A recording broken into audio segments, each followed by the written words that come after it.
Hey, thank you for joining us. This is Lonnie Clark with the Age of Fission radio show, and I am here with the star man with his head down, Mr. Thomas Ackermann. And Hello, Lon. he's up in Canada in his art studio, and we decided that we were going to record our radio interview that we're going to do together. Um, but we're going to do it on YouTube, and I'm going to post it up to YouTube. And so, um, welcome, Tom, to the show. Thanks for joining Pleasure us. being with you. I enjoy talking with you whenever I can. Yeah, well, thanks. Well, for those of you who are new to our show, I've been doing this show for a couple of years now. Thomas Ackermann actually came up with the name, the Age of Fission radio show. He actually was the I so one. love the fact that Lonnie still is carrying it on. It's like Age of Fission. We're in the Age of Fission. Yeah, fantastic. We're There's coming up actually a next radio show month. called Age of Fission. Next month, it's going to be how long? It was 3/11/11. We are now in 3019. We're 8 years in, and TEPCO now says, well, we'll be able to start. We're beginning to touch it. Like, ooh, we can send a robot in to squeeze it to see if there's something there. That's the big, great news. That's the advance. This is how so far out of their head. They really are so over their head with nuclear technology. They, I don't believe, this is why I think that we should not have it. Because they don't know what, we shouldn't have it in use. Like John Goffman said, yes, study it, but don't put it into public use. It's living a nightmare without actually knowing you're in the nightmare. It's like waking up. At least when you wake up from a dream, you had a nightmare. This is like a nightmare that nobody knows they're living. You know what I mean? It's like that sort of feeling. And even like you and I Yeah, talking, right? It seems fairly normal. right. But as we talk, these billions of toxic elements are being released every second, right? It's like continuous, continuous, This is continuous the 8 years. thing. People, I think that for me, what I've had this like come to Jesus moment, the realization after doing all these many interviews with all the activists that are really, and there are, when I first got into this, I came to YouTube and looked because I didn't see anything on mainstream media openly. Let's just put it that way. I Yeah. didn't see anything openly. So I went to YouTube, and that's how I found Kevin Blanch. He seemed like the only person who was talking about the truth about it, right? So, With a bit of passion too. yeah, and honestly, and with honesty about like, look what they're doing to me. My dad was a nuclear veteran. I'm a nuclear. And then I started looking around. There are actually organizations. There are thousands of people, not many, but there are thousands of people who are pushing back. Like, but it is not enough. And it is not, it is a little, like yesterday, this morning, I read an article that said TEPCO, they won some 152 families, I think it was, in Japan, won a lawsuit that said that TEPCO has to pay them $3.8 million. Now, do the math. That's like $24,800 per family. Peanuts. Yeah, yeah, it's Nothing. nothing. It's a Nothing. spit in the bucket. Yeah, I see. I mean, Was this and they're it's an resisting? insult. Actually, it's insult to injury. These people lost everything, and the denial of the contamination and the harm to people's ongoing harm to people's health. Not just them, their children, their grandchildren, like us, our grandchildren. I know I was born in Los Angeles in 1955. You know what I mean? I was around the Santa Susana nuclear meltdown.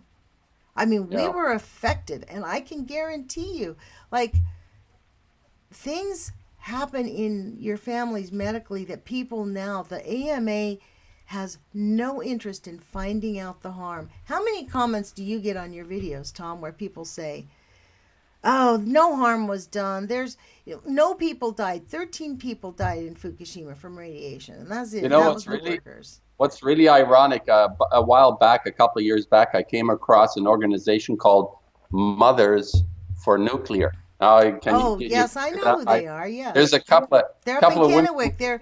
They're Hanford moms. They're up there like Yeah, that because they're fully invested. You totally on a Heidi paycheck. Lambert and I talk about this because she knows some of those people. She's from that area. You should go She back. knows the women. She knows the women that run this thing. They actually post stuff and are Yes. very serious about their position, or they appear. They appear very serious. Well, Look, I don't. they're quite I, well paid. Let's just put it this way. Their I'm sure they families make are. a lot of money from nuclear. There's people that, I'm sure they this is are. the thing. I can honestly say I'm not anti nuclear. I see the benefit and the idea of it, but until we figure out the process, of remediating and stopping what we have right now, because we've done already a lot of damage. All the bombing and the 2000 bomb testing that they did to us in the 50s and the 60s, like it's immeasurable when you think about the consequences of how that's the sterility it's already causing. Well, Lonnie, the idea of being anti-nuclear is antithetical. Everything is nuclear. What is not everything is fission. Fission is man-made. Fission is not nuclear in the sense of what we are. I'm not anti-pro-nuclear. Nuclear is everything, apparently. I mean, I'm not a physicist, but nuclear is everything. The sun apparently is fusion. It's a form of nuclear, right? The thing that's not right is fission. Fission doesn't make sense. It's man-made, and it's a nightmare. That's why we're in the age of fission, because it's going to take. Yeah, it's a nightmare. But then again, who was I talking to? Was it you that talked to me about the plastics? I was talking to somebody about. See, this is the interesting thing about those of us that are finding out how seriously, badly contaminated our planet is. Like, yeah, I am a baby boomer, but you know what? I kept my nose to the grindstone. I was like everybody else. I just went to work. I supported my 2 kids by myself, raised them in Los Angeles, worked 1, 2, 3 jobs at various times. You know what I mean? I believed everything. I mean, I could see the political corruption. I personally knew, like, if you went to D.C., your family would probably be getting the contracts from the government and that kind of stuff. You know what I mean? You just know the nepotism is going to happen. You can see it. Everybody greases each other's palms.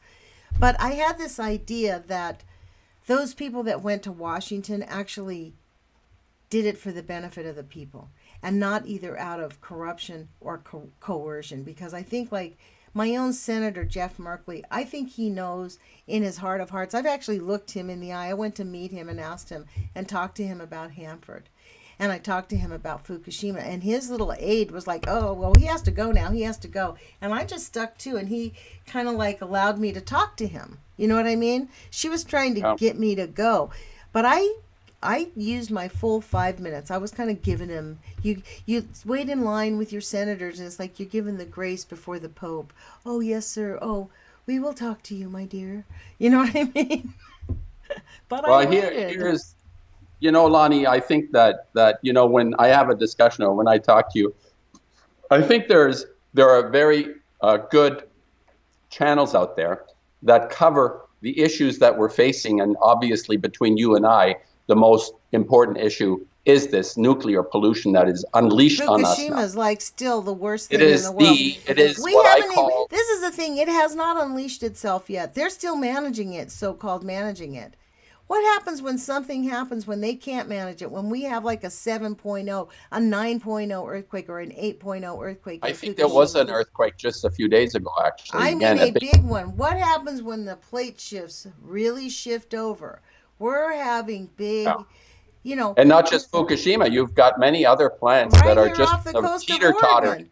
Right here. Exactly. All those, Oregon the reality. and Washington are on a state of emergency alert for earthquakes. And you have a flood or something, and you saw with Fukushima, the generators were taken out by the water that flooded them, so they couldn't cool it anymore. This is what I call the proximity factor. When that happens here on the West Coast, Hanford is going to have a fire that will not be able to be put out for 700,000 years. They will not likely be able to prevent it somewhere on that reservation, because they have tanks that need to be churned 24 hours a day.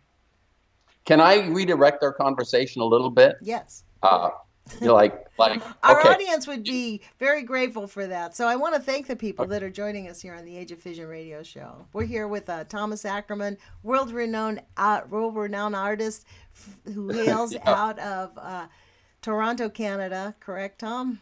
Or close by. Yeah, I'm near Toronto. He's very well known in Toronto. He's been at the Toronto Museum of Art, and he's quite a well-known artist. So I appreciate him, and we've been friends since we got into this through the Post-Ignorance Project, which we're no longer associated with, but it's still going on. Frankly, I to some extent, I've been blacklisted in my own community I do have some exposure, but not what I would like, because there's a very difficult. What is that? It's when you it's not even so much raising certain issues. It's like just a personality that if you're committed to something, you have a passion, you have a personality, it comes through. And people get very uncomfortable with that. I think like curators, supposedly in the art system, have an obligation in a sense. They're the forefront of openness, supposedly, because art is all about being free to do what it is that comes to a person, right? When you express yourself, the notion of making a painting or a sculpture or being creative is that you're free, right? The idea of freedom. And this is an irony, because the most rigid, stuck-up bunch are the curators and the critics. It's quite amazing, but not to me anymore, because I think culture fundamentally has as its backbone this conformity. It's quite brutal, and we get hijacked into thinking that you go to a museum. I don't know last time you went to an art show or something that is official. I'm talking like about mainstream big I know what you're museum. talking Like you about. got a Yeah. place in Oregon, you got like in Eugene, you got a major museum there. Yeah, What's it called? we Modern. have quite a strong art culture here. There's always art shows here. A lot. You can go to Okay. an art show practically any day of the week here. Now you're going to end up scratching your head a lot. You know, a lot of people have like itchy scalps that go to art shows these days, because we're confronted with stuff that absolutely makes no sense whatsoever. And there is a reason for that. There's a reason for that, But they've because been taught that in school, that that's the expression of their being. yeah, well, that's also that the teachers that are teaching art are so removed from actually doing it themselves that they haven't got a clue anymore, and they just regurgitate, as far as I'm concerned, a company line. They go into maybe even classics, and they regurgitate the stuff that they're supposed to talk about, all the major artists who have no significance or meaning to these innocent souls that are sitting there. And they say, well, the world is going to ratchet, and you're telling me about, you know, Rembrandt and the significance of Rembrandt. What's the point of that? What's the point of that? So they end up doing this dysfunctional, idiosyncratic, spectacled work that has no relationship to their life or anyone else's life. So people are like scratching their heads when they're looking at this stuff, right? The same way you and I, we're confronting this epic problem. Okay, like I feel totally overwhelmed, by the way. I have no idea personally what to do, like in terms of Amen this to thing. that. Like Like, people say, well, what what the should hell we do we do? do? You know, my advice: eat well, be happy, and like be good to the people. Be kind to everyone. Be kinder to yourself. That's my solution. Be kinder to All right. yourself. Be kinder Okay. to everybody. Eat well. Treat your body better. Do the best you can, because I don't know the science, but I do know the effects of what it's going to do. And the only way around that, the end game of that for us individually, is appreciate what we have, because we really have no idea how long we're going to have it.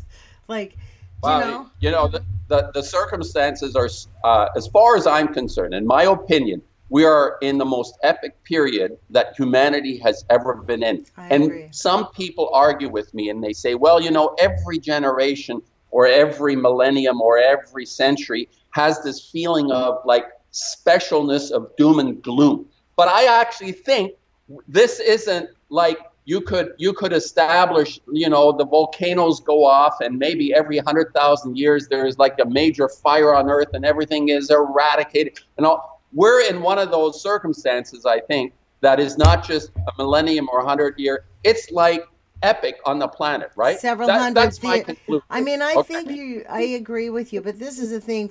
See, like, if to me the finality, there's no finality. I mean, I personally believe that we're evolving. Like, we whether humanity survives or not on this planet, like, we're all together. It's all like my thing. I think the man, I'm kind of ranging all over the place, so I'm just going to get down to the nutshell.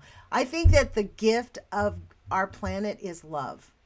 I firmly believe that. Like, the thing that we have on this planet is the power of love. And I think our thoughts are things. And I think we have the capacity to think our way. And it's not just the power of positive thinking. I just think on a quantum level. So I don't believe that there's no solution for the nuclear contamination and the chemical. I don't believe that we can't remediate that. I think our goal is to restore Mother Earth. I agree with you.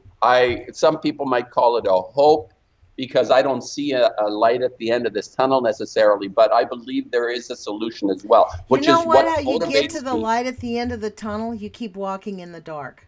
You keep going forward. Hitting, falling I mean, over and hitting really, no, yourself. you keep sludging through whatever it is. If you're in a cave, a dark cave, and you know that somewhere out there where you're headed is the outside, you head in that direction and you will find the light at the end of the tunnel.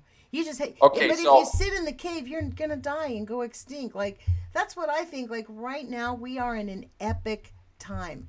We tripped into this nuclear catastrophe arrogantly after World War II. They went, woohoo, let's go. And they, without regard to the harm, they suppressed all the science, all the medical studies that said it was super harmful because they're super greedy. This is a fat, fat cash cow.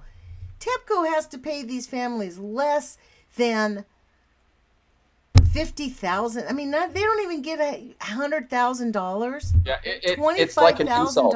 It's offensive. I mean, we can go into all the sort of misdeeds that are occurring right under our But noses it's every day. open greed. This is the thing. So now I think that the evolution. I think we're coming across.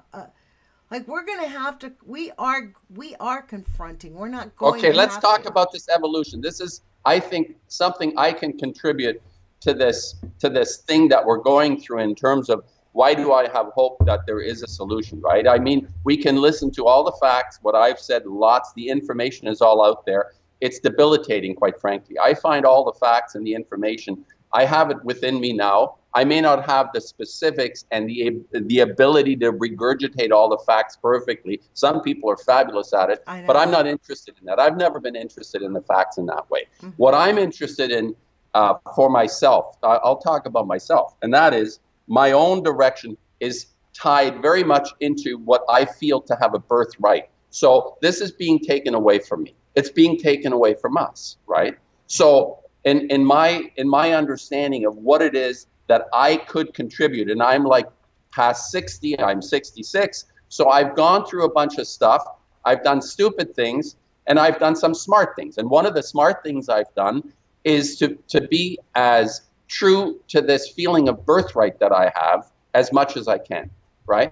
Okay, so for me, it's making paintings, okay? It's making paintings. Now, paintings, there have been a lot of people talking about art as like, from the point of view of decoration, they think in terms of art as something that, okay, you can treat it that way. It's a wonderful flower on the wall. And it's like people relate to their world out there from the point of view that everything is okay. But I've never felt this way. I've always felt there was something wrong. And if this is like an illusion, well, then you can just discard whatever I say or I do. But I'm firmly convinced the reason I'm making paintings is because I always felt that something wasn't right.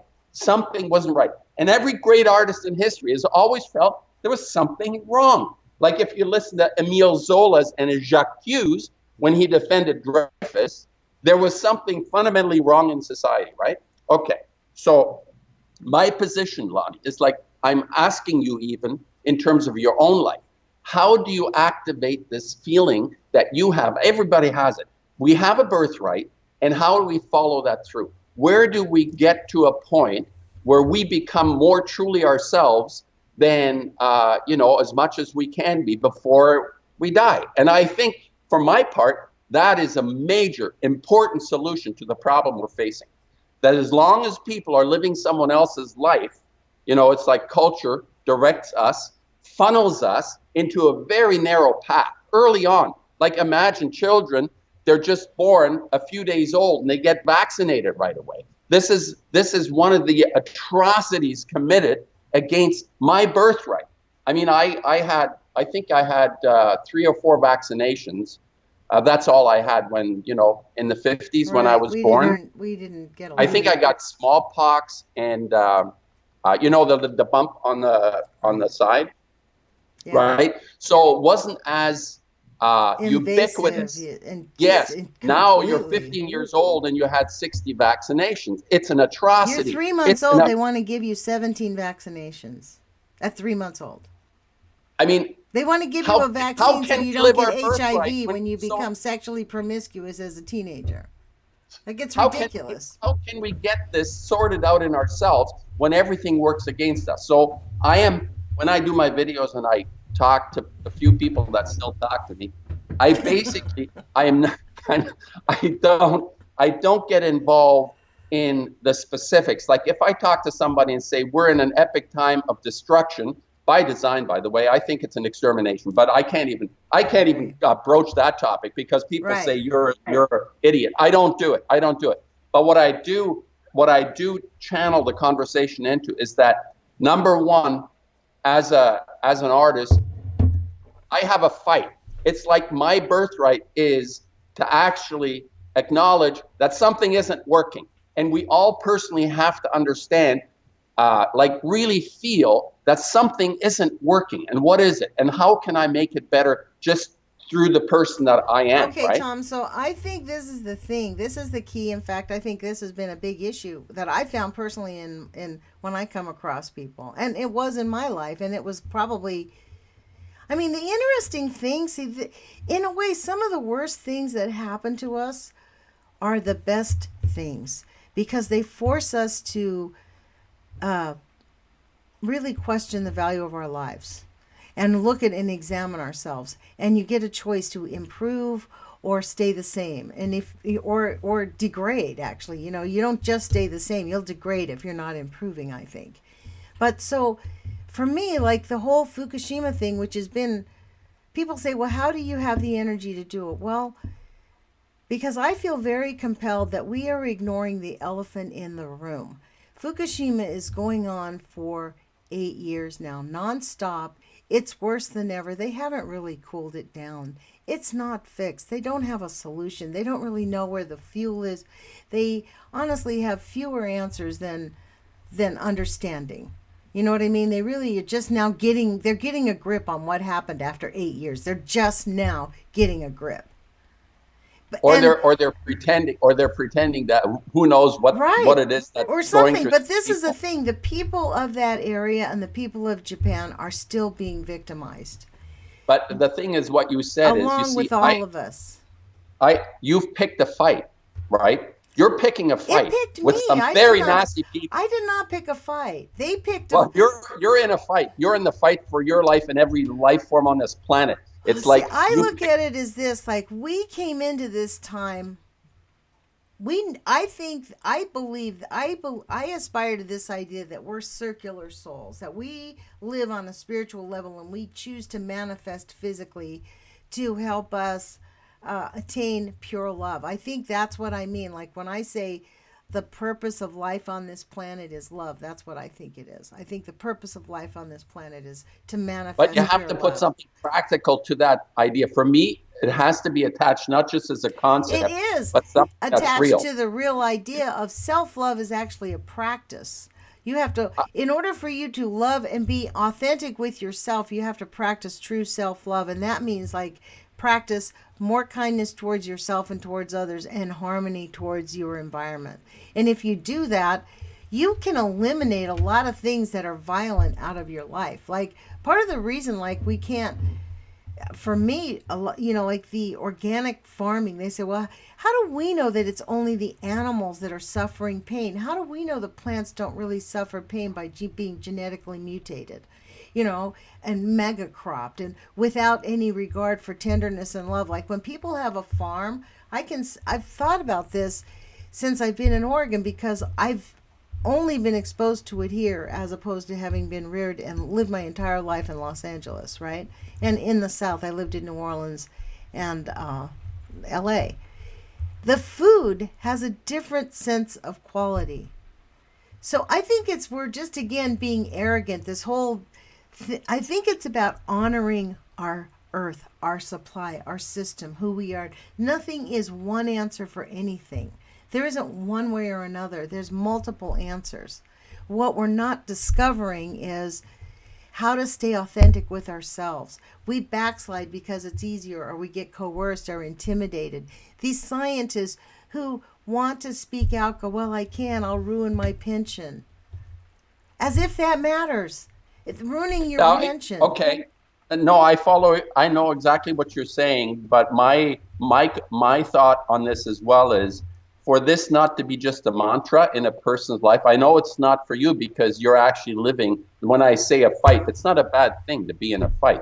It's like, especially if it's a good fight, right? It's like if you're actually going to make, if you're actually going to hold somebody account for their misdeeds. I think this is a very important, it's a noble thing. It's a noble thing to be engaged in a fight. And I'm not talking about like punching somebody in the face. I'm talking about having a personal commitment to making something better than the way it is. Mm-hmm. This is like an important thing for everyone to figure this out. That's why I say, you don't have to do Fukushima and nuclear. Just pick a fight.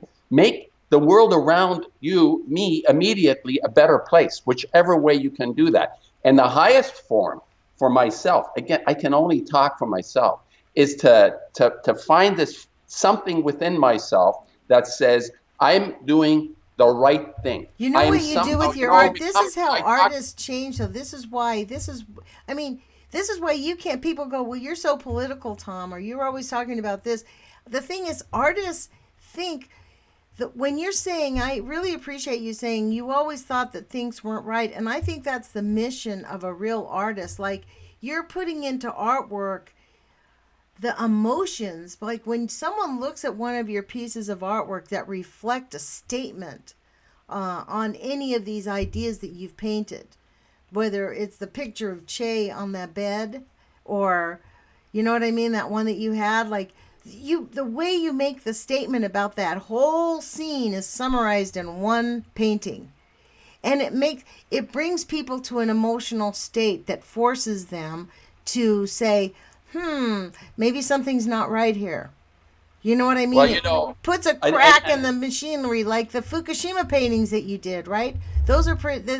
By the way, I cannot get those into the public domain whatsoever. I squeezed a few in with other shows, but it's almost impossible to get any interest on that. Right. Well, people they know that there's millions of people at risk who are, like, it's kind of like talking about the people in St. Louis. Same way. Or they say it's irrelevant. Or they say, this is not an issue. It's been shown that they're in control and they have figured it out. And people are not being it's not even like Chernobyl. It's not even close to what Chernobyl was. All that kind of like stuff that's been implanted in the brains, right? But you just said something about, like, for me to be able to feel like, what is it that makes me get up in the morning, really? And honestly, to have that sense of, what is that? I guess it's sort of like a meaning in my life, right? There's so many levels of meaning, from relationships to what you say about eating healthy, and like the idea of doing the right thing is very high up for me on giving me a meaning, like a sense of, it's like a sense of fulfillment, that if I can choose the right thing. And people argue about this. Like, you know what? You could probably trace this very easily, philosophically, back to something like Plato and Aristotle. Plato was actually, for me, a very high level of being, whereas Aristotle is the guy who created a logic. He created fixed forms for us, basically through the senses. Whereas Plato said, you know what? Life is like a shadow. We're experiencing just the shadow of our experience. Do you know the difference? Like, we took paths, right? It's like people choose, and philosophically speaking, but that goes back to the self-love. We've chosen the Aristotle path. We've chosen Aristotle. But that's also the materialistic, the whole let's think. But I actually think, this goes back to the whole spiritual being. Like, this is where I think that, at least in our culture, because I'm not part of another culture other than the Western culture, like, I think what's been lost is that sense of, this is where I call it self-love. Maybe it's authenticity or whatever that is like actually just being who you are in the moment, and understanding that your gut is telling you to do the right, and it's okay for you to do the right thing even though you're afraid. It's like that walking through the cave gets you to the light at the end of the tunnel. we have lived in a culture that told people to just sit in the cave and wait for somebody to bring the light. Someone's going to come Yeah, back with some fire, and you watch the wait puppet show. here. Right, Yeah, you wait watch the here and shadows we'll on the bring you wall. fire and we'll bring you food. No, that's Yeah, not how it's, life actually sustains itself.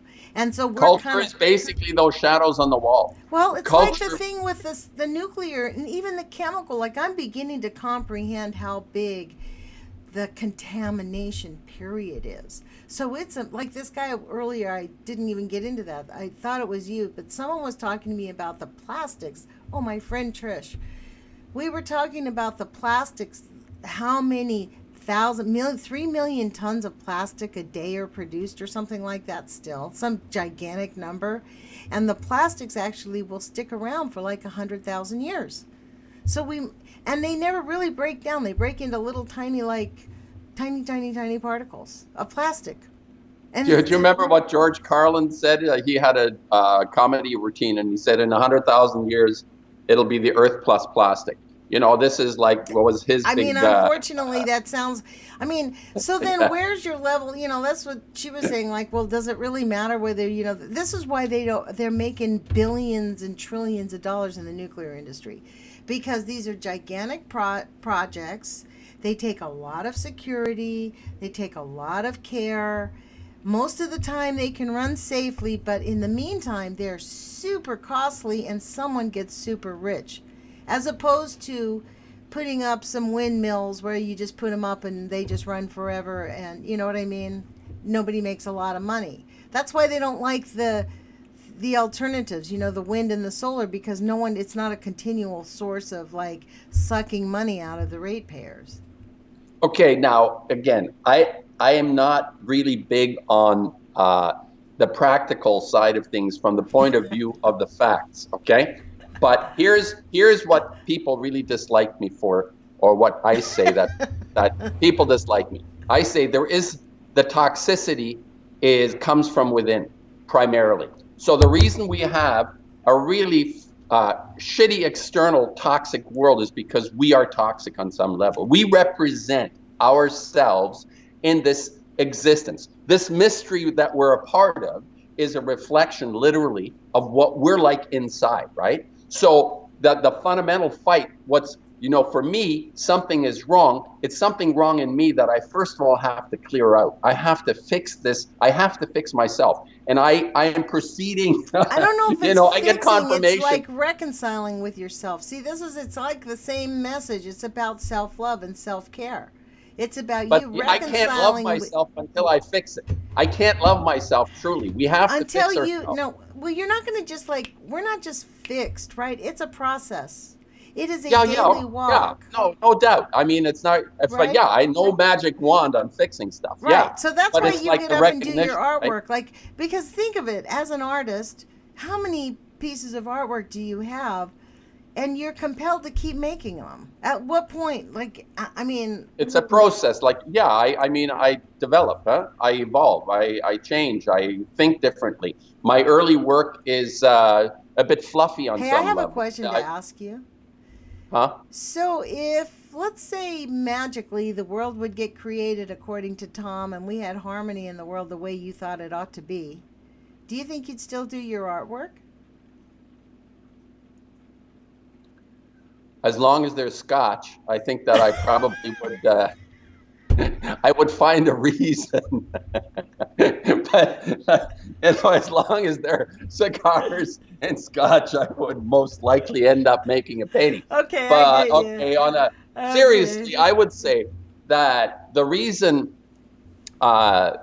this is I just finished a show that I said I have a romance with eternity, and I think this is regardless of the state of affairs around me in the world. I have a romance with eternity, which is like my motivation fundamentally to take a breath every morning, because I have this notion of a innate connection with something. I can't say exactly what it is. Religions like to call it God, or they want to do some kind of mystical thing around it. All I know is that we're in a mystery, like we exist in a mystery, right? I have no explanation Right. for it. And it's not going to stop just because there is like, I don't know, when you say if everything was fixed, it's not a matter of things being fixed. It's feeling the connection to this mystery is so motivating and incredible that fixed, we can try and fix things that are wrong, but there is such a big picture here when you talk about an eternity that we're somehow part of. Like when we die, what happens when we die? Nobody knows. Nobody's ever come back. Houdini never came back, as far as I know. Anyway, he said he'd Well, come back. there's some people that have come back. I mean, there's plenty. Who's come back? Who's come back? I mean, there's plenty of people who have died on the operating table and came back. There's plenty of those stories. Oh, all right. Here's and my then there's vision plenty of of people who, like in India, where people they have remembered their reincarnated lives, and people have remembered their own reincarnated lives. Okay. All right. Without disrespect, all I can say is this is if a person has had an experience, interpretation of something that we experience. I mean, look at a painting and you have 5 people and you have 5 different experiences of something, right? What is the absolute within an experience? And I hear this over and over. Oh, I was gone dead and I went to the light. I saw the light at the end of whatever, this brilliant light. You know what I think that is? How I interpret that? I haven't had that experience, but I would say you're coming into existence. You're not seeing the other side. You're seeing the energy, the light that is our existence as we are. We're coming back. That's my thought on it anyway. Now, that's a good thought. I like that idea. That's very what you're interesting experiencing as far as I'm concerned. That's how I'd interpret it.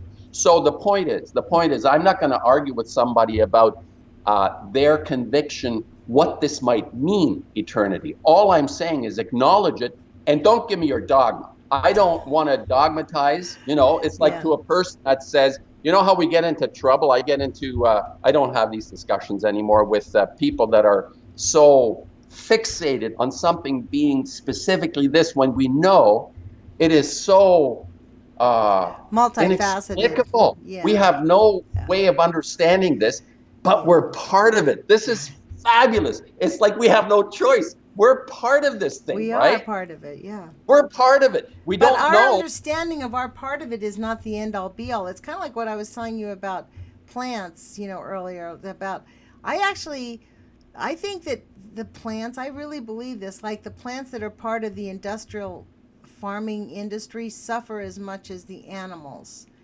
in the industrial farming industry. I think that the plants suffer and feel pain. I think there's a certain level of consciousness at a level that we don't comprehend, just because we can't identify it on our own understanding of what makes emotions and feelings. I think it's so incomprehensible because this is a thing. Our ability to manifest life and love is integral. We're not separated from the animals and from all these other reproducing creatures on this planet. We're not separated from so what are you going to eat? Well, you have to eat what you are going to eat. There's people that eat the blood of their cows and keep their cows alive. I don't know. You know what I mean? So it's a cultural, this is the point here. It's cultural, and I think people need things at different parts in their lives. It really I think that if people could just make this one change, keep the chemicals out of your body as much as possible. The toxins, the chemicals, nothing out of a box, nothing out of a can. Like, just eat real whole food, whatever that is, wherever you're at in the culture that you're in, and move through it and honor every single thing that enters your body with love. Here's the beautiful thing about, if you talk about the sensitivity on plants, I think it's been proven that plants actually respond to their environment very directly. I think this is something even scientists, the white coats, that I don't have much regard for, have understood. There is a response a plant will have. If you go up to a plant apparently and start screaming and shouting with a whole lot of anger, this plant does not respond very well. It's, okay. But you know what I find this fascinating? That the thought that happens for me is when you talk about the suffering of any other life form, is that there is some part of this mystery that is intimately connected to sacrifice. Like You know this Christian story about they nailed this guy on a stick, right? The Jesus story, totally misinterpreted as far as I'm concerned. This has not been really understood by anyone that proclaim their knowledge of God. How the hell would they know what God thinks? You know, it's like to have that kind of oh, he wrote it down in a book. And there were like 10 commandments because 5 dropped. You know, remember that Mel Brooks thing? He comes down the mountain, To me, Moses. it's all part of the same Judaic, Islam, Yeah, Christianity, all same it's the same the same stuff. religion. Yeah. Okay, let everybody have their thing. But what I find really quite extraordinary is the idea of sacrifice. So that, you know, you said you had experiences that you suffered through, but in some way you implied made you a better person, right? Well, Like they just help me grow. They help me increase my compassion. And actually, at sometimes, the interesting thing is some of those events, it would have appeared for that it made me like not. I actually didn't really respond authentically with myself after some of those events happened. I've had kind of a lot of trauma in my life, right? So I conformed. I just conformed. I didn't do what I thought I should do. I did what everybody else said. That living inauthentically led to other things, but the key is when you learn to live authentically, everything that you go through, you begin to really appreciate it. Because okay, but your experience wasn't an easy one. This is what I'm saying, no, and right? I think that our lives, that's when you have the challenges. Look, you don't need courage when things are easy. You need courage Yeah, when things are of course. difficult, right? Of course, of course. Yes. And what I'm saying, though, that there is a level of Lonnie Clark who has sacrificed in order to, right? Like the idea, the Jesus story isn't a guy nailed on a stick because some bastards who ran the show didn't want him around. It's the idea for me that there is this element of this mystery that includes a version of sacrifice. So if a plant or an animal, if you're eating animals still, I would highly recommend don't eat animals that come through the slaughterhouses because they've been That's so for sure. abused. The energy that is left in that matter that is that animal is so toxic, and all you're getting is the toxins from that That's creature. true. The Now, nutritional value of those animals is extremely way low. down. This is like it's a 101. I don't need a big explanation around this. This is something that makes so much sense to me. So we do not need this level of toxicity. But I still feel like people are confronting, you know, saying, "Oh, you don't eat meat, but plants feel too." I'm saying, eat meat.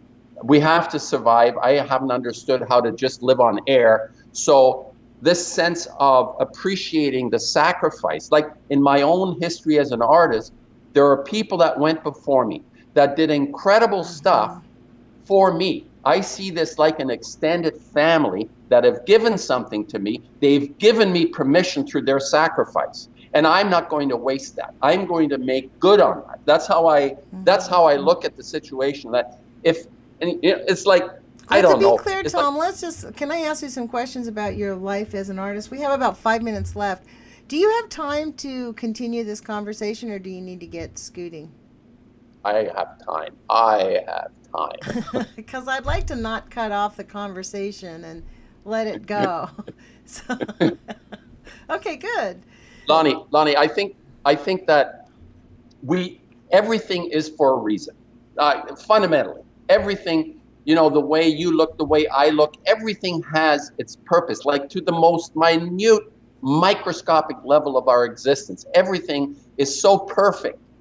And then what is introduced, and here is my issue. This is something that gives me a lot of motivation and trepidation, is that it's up to us because all we know is you and me. We know us. We don't know lilies in the field or cows. We know you and me, right? Right. So you and me is everything.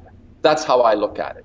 And the control that I have in making things better is me. It's not anybody else. It's not telling what anybody else should or shouldn't do, but is actually being, I come back to this, the birthright that we all carry within us should not be undermined on the most fundamental How do you level, when identify the birthright? So fundamentally, what do you think the birthright is?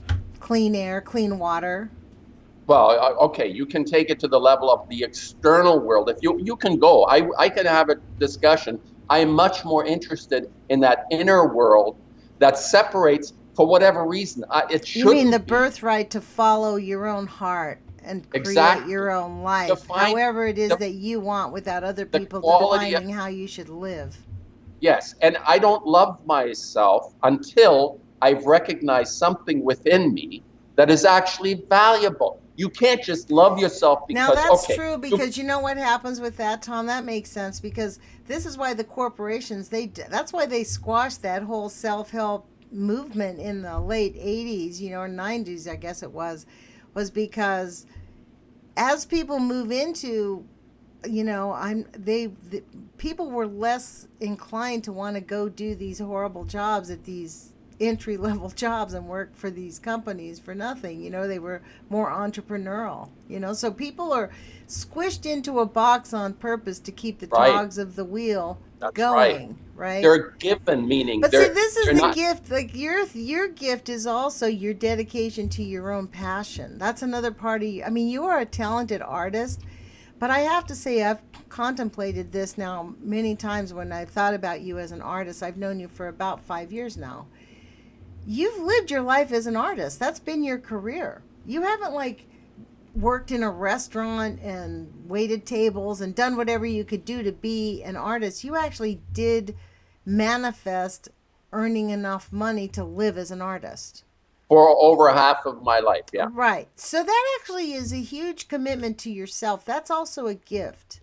And by you, Even, what's even more amazing about that is I have some teachers and friends that did it much better than I did. But considering that my work fundamentally opposes the very essence of what culture is propagating. Like, if I make a painting, it's fundamentally over the last, I would say, since Fukushima especially, but even before, if I make a painting, there has to be a piss off part of it. Like, I want to bug somebody so badly. Like, this is my feeling. okay, I want to then. I want to bug somebody, but not from the point of view that you hate the work.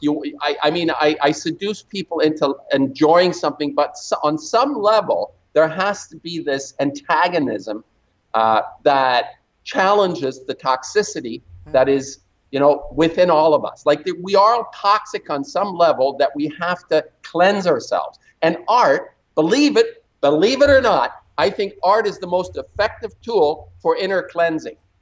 Other than maybe, I don't know if you meditate or something, but art is a fabulous tool to initiate that inner cleansing thing.